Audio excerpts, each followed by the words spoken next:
Hello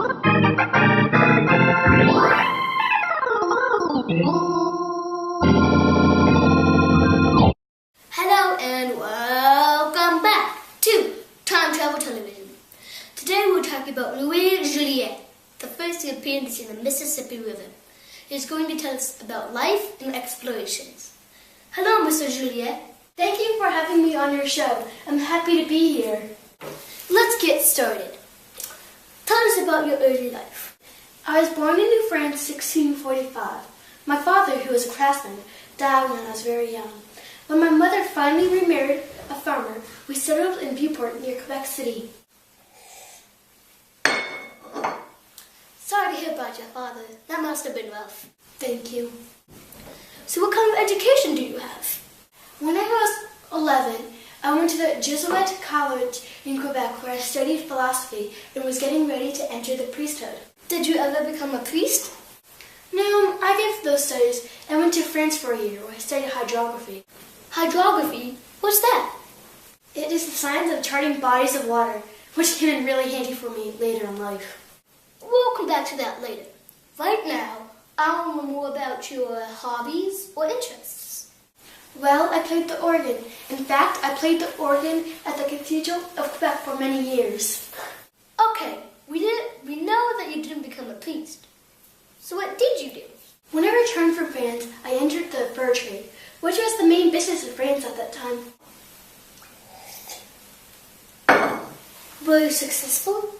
Yes, I worked hard and did well, but the governor and the intendant of New France asked me to lead the expedition to find where the Mississippi River emptied. How did you know about the river? When we were trading with the Native Americans, we heard there was a river southwest of us, but no Europeans had discovered yet. Were you excited to have this opportunity? Of course, I got to use my hydrography skills. Tell us about your expedition. What was it like? Did you go alone? I spent the winter before the expedition at a mission trading post on the Mackinac Peninsula. The mission priest, Father Marquette, and 5 other men came with me on the journey. We left a minute after the river thawed. We traveled along the north shore of Lake Michigan to the Fox River. Then we crossed land to hit the Wisconsin River, which took us to the Mississippi River.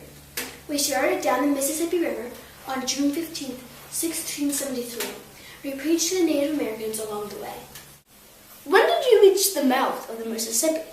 Well, while we were staying with the Quapaw tribe in July of 1673, we heard reports of Spanish were approaching from the west, and since we already figured out that the Mississippi had to empty into the Gulf of Mexico, we decided it was safer to return home than to take the risk of continuing.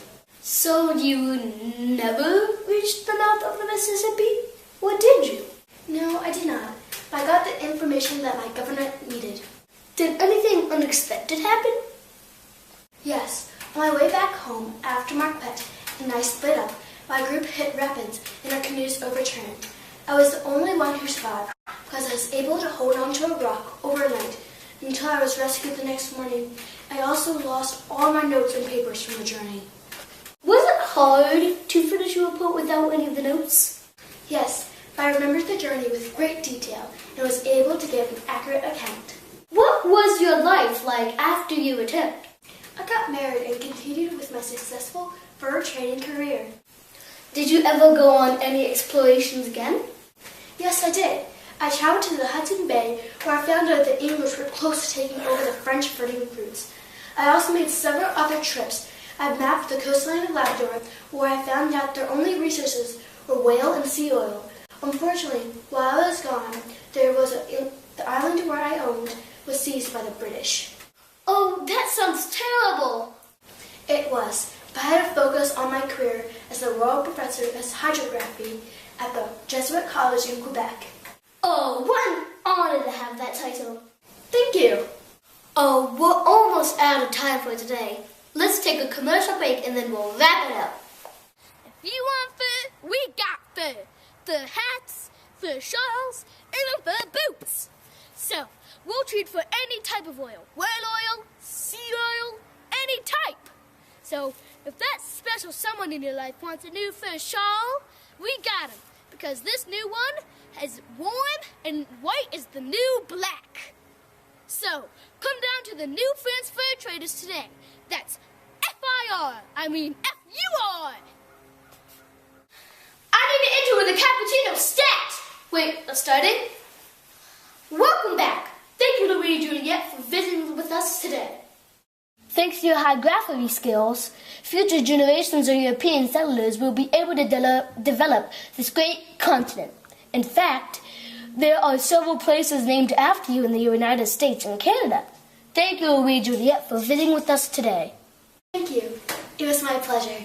Next time on the Triple T, we'll be interviewing Christopher Columbus. Good guy or bad guy?